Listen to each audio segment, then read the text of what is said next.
Welcome to Pindar Poetry. We hope you learned something new. In this video, I will explain how to learn Kung Fu alone, updated.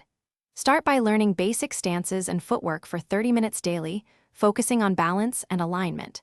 Then, add simple hand strikes and blocks practiced in slow repetition to groove the movements. Record short videos to review form and correct errors.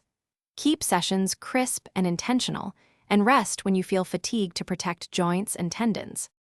Build a weekly plan that balances technique, conditioning, and mobility work to steady improvement.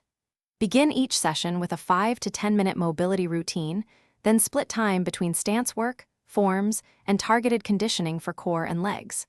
Practice techniques slowly to refine mechanics, then add controlled speed. Review recordings and adjust drills weekly to stay on track. Keep training realistic and kind to your body to sustain progress. If you are finding this video helpful, please subscribe and like to support the channel. Quick recommendation. Bento box make meal prep easy with these leak-proof containers I use to pack healthy training meals and snacks.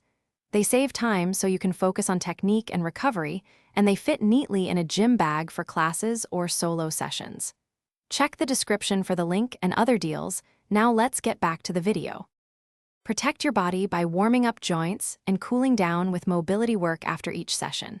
Focus on slow, precise repetition to cement technique and avoid bad habits that cause injury. Add load or speed only when your form stays clean for multiple sessions. Listen to pain signals and substitute movements when needed.